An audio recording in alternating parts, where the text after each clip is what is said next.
Western Union, which is like a payment network, that has a network of 100 million users across the world. They've just launched a stablecoin on the Solana network. They're jumping on the stablecoin train. All these payment giants launching stablecoins because they see it as the future. It's so much easier to transact. We got to think about Donald Trump as a businessman, right? And if you were him, you'd basically try and get all the bad news out of the way now before the midterms, which is coming up towards the end of next year, which is basically at the point where they could get ousted. So get all the bad news out of the way and then start delivering the good news, which would essentially land just before the middle of next year.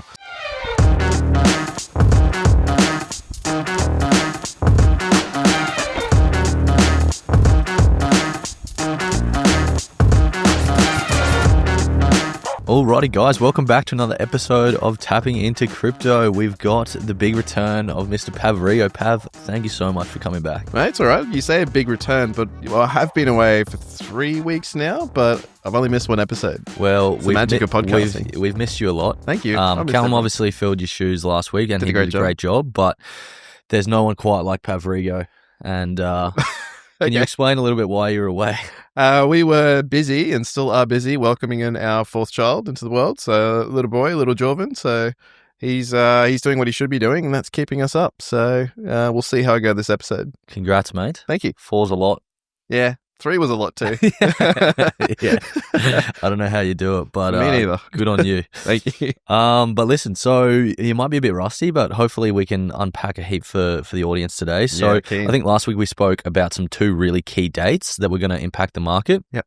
We're going to unpack those and sort of why October ended in the red, which it hasn't for 7 years. So just understand, because we were very bullish at the start of the month. Everything was looking good. Yeah, I'm keen for this episode too, because, a lot of times you'll hear other people talk and not really go back when they're wrong and sort of unpack what's happened and changed for that to be the case. And everything looks good at the start of the month, 100%, but things have changed, right? So we're going to go through pretty meticulously this episode and just give everyone some real bite-sized takeaways as to what we got to pay attention to next to be still looking forward to a green Q4, because that's the other thing everyone's looking forward to, October aside. Well, we'll do a bit of a refresher. So the 2 key dates we were looking at were the Trump and Xi meeting, which obviously has big implications for world trade and geopolitical conflicts and all those things. And the other one was the interest rate decision in the US. So whether to cut interest rates or, raise them, keep them the same.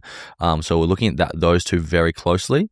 But then also we'll talk about the top movers as we usually do. And then we've got some really key Solana news that I'm personally quite bullish on. Yep. And then we'll sort of unpack why I think Solana is going to be back in the spotlight, because, it was maybe a year ago, holding that top spot as like one of the hottest altcoins. And now we haven't been a bit quieter. Yeah, so it did sort of take over for a bit. Yeah, exactly. Yeah. So we're going to spotlight it again. So make sure to stick around for that. But kick us off, Pav. Please tell us why October ended in the red. Well, there's obviously going to be a lot of reasons why, but I think we're going to pretty much nail, 80% of it on the head here today. I think at the end of the day, when we think about us investing markets, I guess you have 2 ideas. You can either be short-term or long-term investors, right? So for people like us, and probably a lot of people that are listening, we've been investing, since the bear market, been adding along the way. Drops like this, they still hurt, but they definitely hurt a lot less. But when we have people that are maybe missed the boat, they're only just coming into the market recently, which we have seen through all the data that we have, that we're actually seeing a lot of people that were dormant during 2021, 2022, that've been around since the last cycle. They're only just coming back to life now. They're trying to get in, and they're trying to get in with size. So the big thing this time round versus last time round, apart from the ETFs and all the institutional players, there's been a lot more people playing on derivative markets. And we've seen that through the success of protocols like Hyperliquid, right? It's never been more accessible. So I think what we've generally seen is just a over-enthusiasm for upside. We look at the data. Historically, October's been great. Q4's been great. Heading into the start of October, everyone and their dog was pegging in rate cuts. And rate cuts are important because what it means is cheaper money. Cheaper money generally means that it's more accessible to, go out and invest and basically put that money to work. So I think when we look at it just as an amalgamation, it was just a cocktail of everything looking really, really good. And the one thing we've spoken about on the show quite a bit is when the weights on the scales get a bit too tipped on one side, it is generally a way that the market finds itself in a bit of strife. And that's all we basically saw. We saw the largest liquidation event, middle of October, I think it was the 10th or 11th, $19 billion US.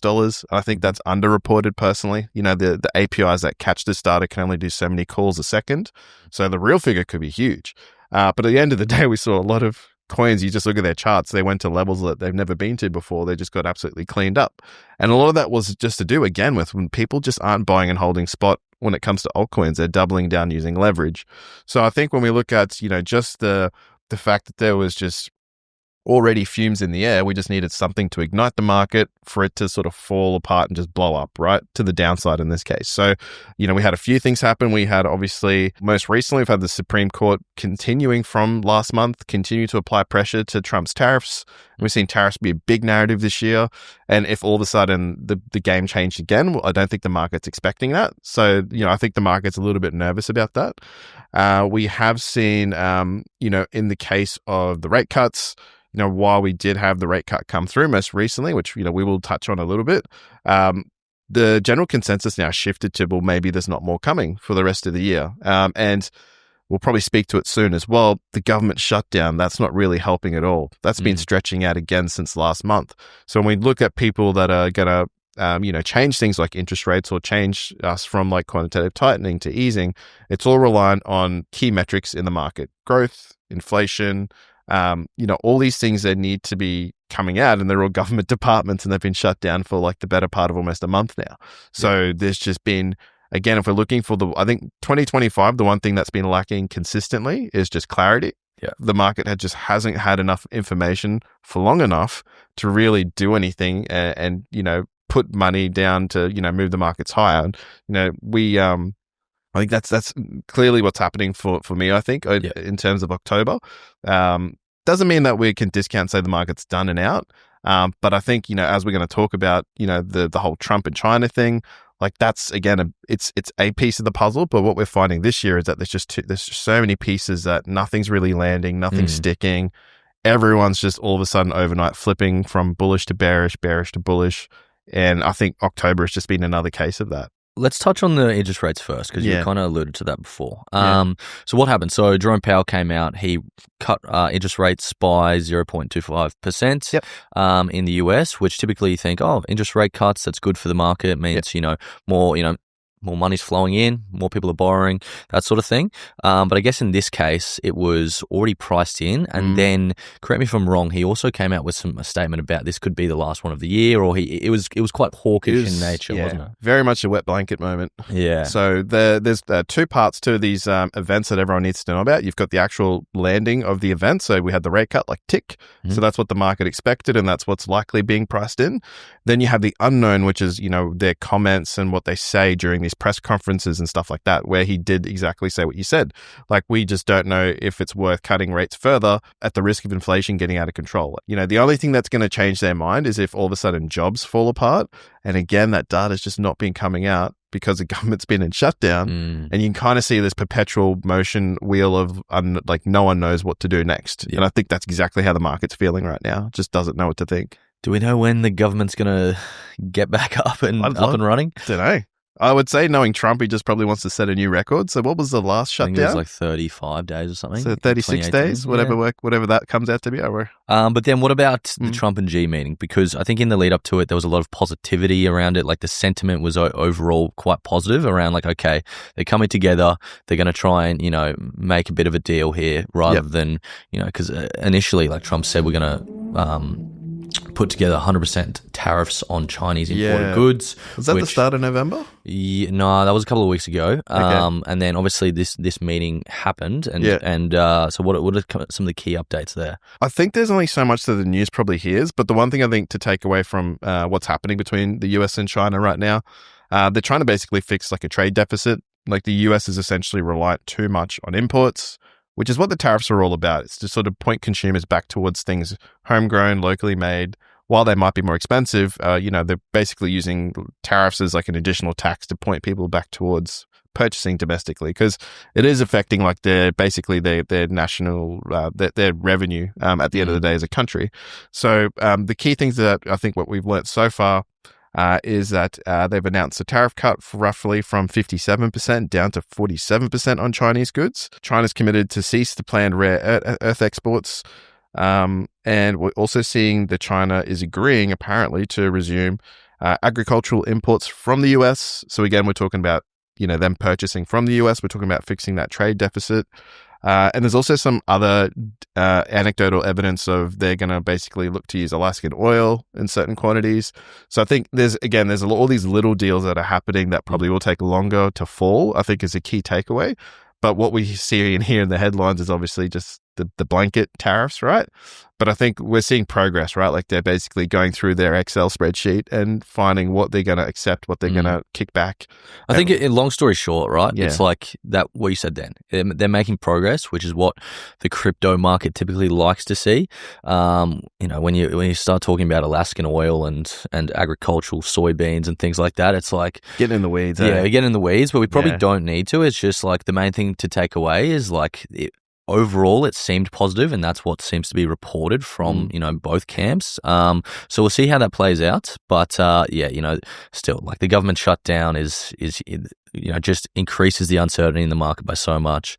The interest rate stuff. Obviously, Jerome Powell is set to leave his position in May next year. Yep. And Trump's been a big critic of his, saying he doesn't like the way he does things. He's way too conservative in his approach to interest rates and things like that, and the overall economy of the US. So he might put in someone that's way more, I guess, dovish when it comes to rates, right? Pretty much. Like they basically want that to make all their other sort of cattles line up in a row, essentially, I would say, him and Besant. But if you just look at just the landscape currently, like even Lisa Cook, who we saw Trump or big DJT basically trying to fire from the Fed. Like she's even come out after about a month's worth of radio silence since all that debacle kicked off of him trying to kick her out.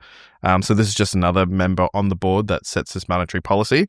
She's come out agreeing with Jerome Powell that, there's nothing baked in. Like we can't just say it's a done deal that rate cuts are coming in December. So, what's the market meant to do when all of a sudden we go from one side to the other, all the way back to the other sside? It's just going to whipsaw. And that's what price is doing right now.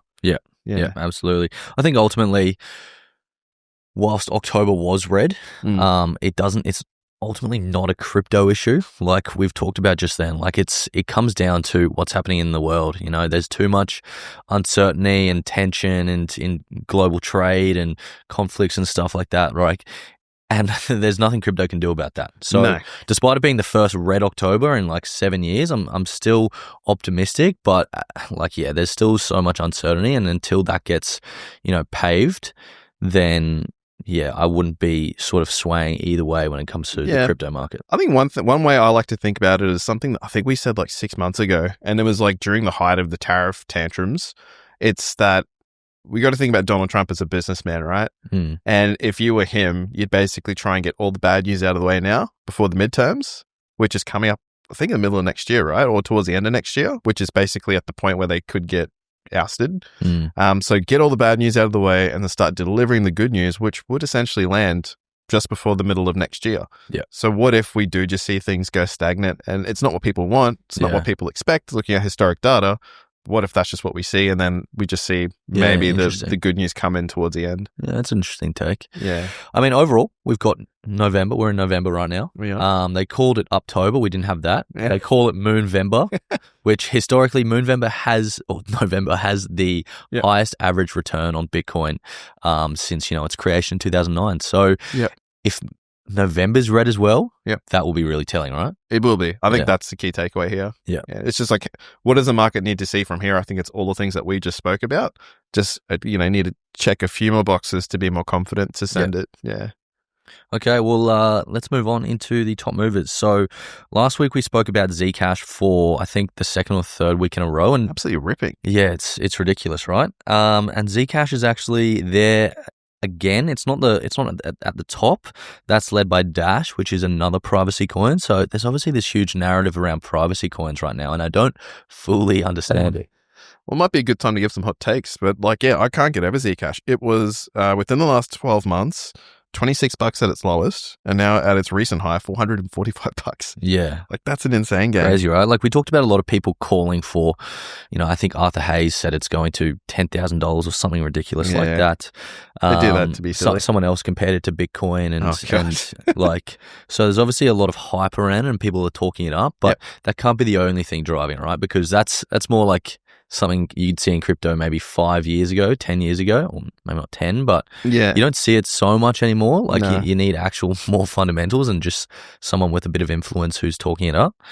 But nonetheless, Dash and Zcash and even Monero, another privacy coins, had one of the it's been one of the top performing coins in the last.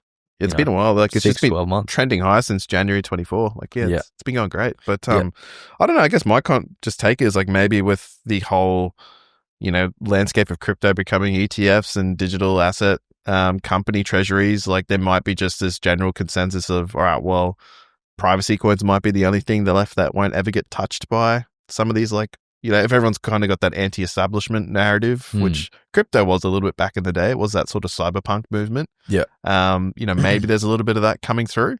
Obviously, in a world where things are becoming more and more centralized, maybe it's just one last sort of speculation that there needs to be privacy coins in the future, so people are just putting their money there. Yeah, I think what Cal and I spoke about last week is there are a lot of restrictions around privacy coins, right? Like we can't list any at SwiftX, and because like there's regulation around it, because that's how anonymous transactions get made to terrorists and people doing illegal stuff online. So there's reasons why, but obviously people can access them. It's just not as accessible as other coins. But clearly, there's appetite for it. Yeah. We're seeing it move. All right. So as I said at the start of the episode, we've got some really key news surrounding Solana.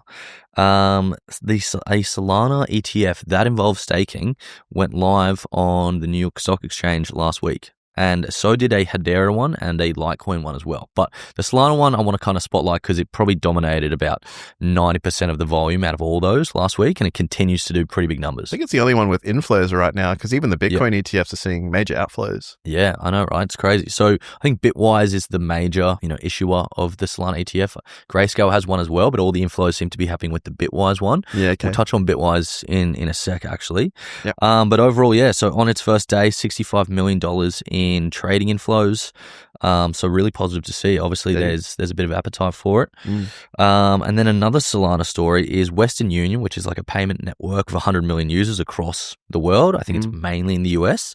But they've just launched a stablecoin on the Solana network. Really? Yeah. So that one. They're jumping on the stablecoin train. Obviously, that's been something that we've covered at length, is just all these, payment giants launching stablecoins because they see it as the future, right? It's so much easier to transact. It's cheaper. It's more accessible. Well, they get to charge a customer the same amount, but pocket more profit. So exactly. And they basically own the stablecoin. Yeah. Whereas the US dollar, they're not controlling it. Yeah. Whereas they can kind of do what they like with the stablecoin, right?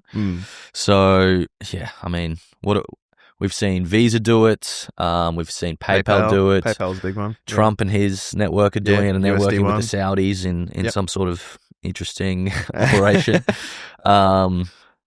So it's just ridiculous, and that market's only getting bigger and bigger. Yeah, it is the use case for crypto. Yeah. Like honestly, other than Bitcoin, the rest of the market, I think, is still a little bit more we need to see for longevity. Absolutely. Yeah. But I mentioned Bitwise before. Yes. And I want to raise that again because the Bitwise CIO, I think his name's Matt Hogan, which we've spoken about before. He does like a really good weekly sort of newsletter that I like to look into. Yep. But on the back of their Solana ETF listing, he's basically put together a thesis. So his thesis is like, for a crypto investment to be strong, the overall market for that category needs to grow, and then it needs to grow in market share within that category. So if you're looking at Bitcoin, you might be looking at like store of value, right? Store of value, yeah. So you'd want to see the overall market share or the market for store of value just assets grow, and then Bitcoin to gain more market share within that category. Which we're kind of seeing with like gold, right? So exactly. So if we see a flow out of gold, it would be to Bitcoin. Yeah, exactly. But in the case of Solana, he's talking about it from the use case of stablecoin and tokenization infrastructure. Right. And he wants to see that category grow. And then he says he thinks Solana will piggyback on that, gain the most market share out of all the current players in that. So we're talking Ethereum, Tron, the Binance Smart Chain, those sorts of things. So he says Solana has about a 14% market share at the moment, but he expects that to grow because I think even on the SwiftX network, like we put in our quarterly report that Solana dominates in terms of withdrawals, right? Like people are using the Solana network more so over the other ones because it's cheaper and it's quicker and all sorts of things, right? Yeah. But yeah, overall, I thought that was really interesting. Yeah, I like that. He expects the market share for tokenization and stablecoin coins to grow by 10x easily within the near future. So, and he expects Solana to grow in market share within that. So, see, I like that because it's the most unsexy way for crypto to become mainstream. yeah, I know, right? But that's probably what's going to happen. Yeah. And that's how I like to think about things. Like, what's the little path of least resistance? Mm. So, I mean, it's not the easiest thing to probably get exposure in a way that you can benefit from that because, I mean, you can't really invest in a stablecoin, right? But you can invest in Solana, like you're saying, which is what you're saying. So if that market share grows, well... Yeah, I mean, we've spoken about Solana in more of like the meme coin sense, right? Because it has so much like adoption and usage from a meme coin perspective, because it seems to be the home of meme coins. Like we've spoken about it from that sense. We've also spoken about it being like a really fast network, and that's sort of where it sets itself out from the rest. Well, maybe the whole meme coin sort of saga was just a battle testing of the network. Maybe to see if it could handle it. And it seems like it can. I've heard like it can handle 7 times the amount of usage that the amount of payments that Visa can. I'll need to fact check that one. Yeah. So maybe let's. But I think they still have that network upgrade coming too, which just again increases that throughput. So yeah, it's exciting times. Yeah.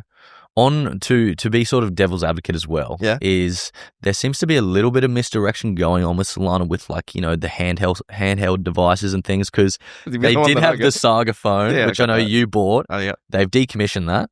What do you mean? I think they've shut it down. No, it's still going. I've got one. I've been playing with it this weekend. I know you've got one. It's physical. I'm not going to take it back. But like you can't order more? I think, they're just going to discontinue it. All right, okay. Yeah, so I don't know if the operating system's going to continue on the phone that you have. That's handy. Yeah, so money well spent. I only just opened it. But then they're now launching like a Game Boy type handheld game device. So it's like kind of going down the SUI route. So I don't know if like they know where to go in that realm, but yeah. In other news, I think I get my SUI pad soon. So maybe I'll bring that in for an episode. Yeah, okay. Yeah.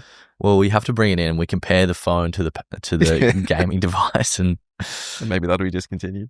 Yeah, probably. Okay. Well, that's probably it from me, Pav. I mean, at the end of the day, we want to see clarity, like we said. So we'll just keep people updated every week. Are you going to be back next week? Next people week? want to know. Yeah, I'm back next week. All right. Back for the rest of the year. Oh, how good. Yeah. How good. See you, you're strong. Yeah. Okay. Awesome. Well, thank you guys, and make sure to comment, like, and what do they say? Subscribe, I think. Yeah. Yeah. Nice. Thank you so much. See you next week. Cheers. Bye.